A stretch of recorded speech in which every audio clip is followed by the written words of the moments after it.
कर्नाटक में सरकार की प्रचंड जीत के बाद 20 मई को नई सरकार का शपथ ग्रहण हुआ, लेकिन सीएम और डिप्टी सीएम के अलावा शपथ लेने वाले 8 मंत्रियों के विभागों का बंटवारा नहीं हो सका।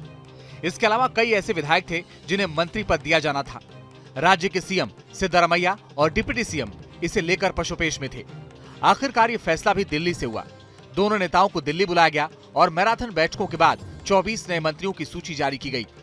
सिद्धरामैया मंत्रिमंडल में ये पहला कैबिनेट विस्तार था। शनिवार को बेंगलुरु में राज्यपाल थावरचंद गहलोत ने इन 24 नए मंत्रियों को पद और गोपनीयता की शपथ दिलाई।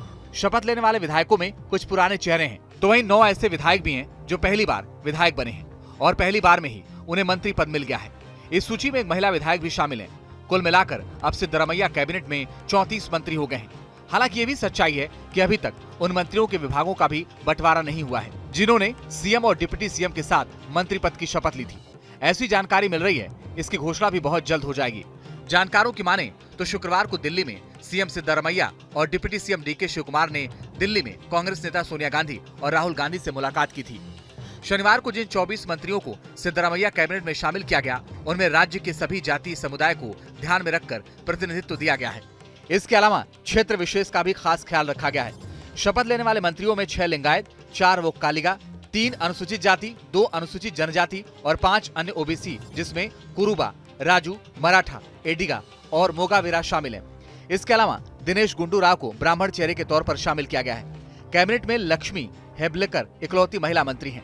रहीम खान मुस्लिम समुदाय से और डी सुधाकर जैन समुदाय से आते हैं। जानकारी के मुताबिक मंत्रिमंडल में सबसे ज्यादा ओल्ड मैसूर और कल्याण कर्नाटक क्षेत्र से बनाए गए हैं। यहाँ से 7 विधायकों को कैबिनेट में जगह मिली है। इसके बाद चित्तूर कर्नाटक रीजन से 6 और मध्य कर्नाटक से 2 विधायकों को मंत्री बनाया गया है।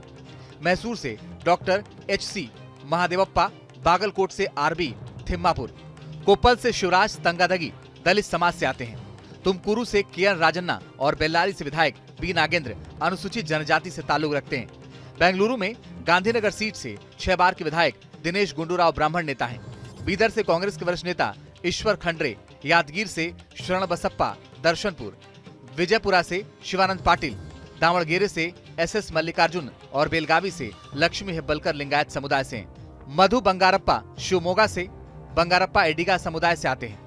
मुकुल वैद उत्तर कन्नड़ के मोगावीरा समुदाय के दिग्गज नेता हैं। भैरथी सुरेश कुरबा समुदाय से आते हैं। चित्रदुर्ग से जैन समुदाय का प्रतिनिधित्व करने वाले डी सुधाकर को कैबिनेट में जगह दी गई है। मुस्लिम समुदाय से रहीम खान को मौका दिया गया है।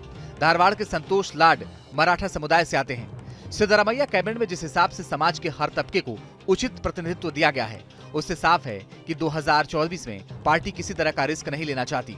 कर्नाटक में लोकसभा की 28 सीटें हैं और पार्टी का टारगेट है कि 2024 लोकसभा चुनाव में वो 20 से ज्यादा सीटों पर अपना कब्जा कर ले।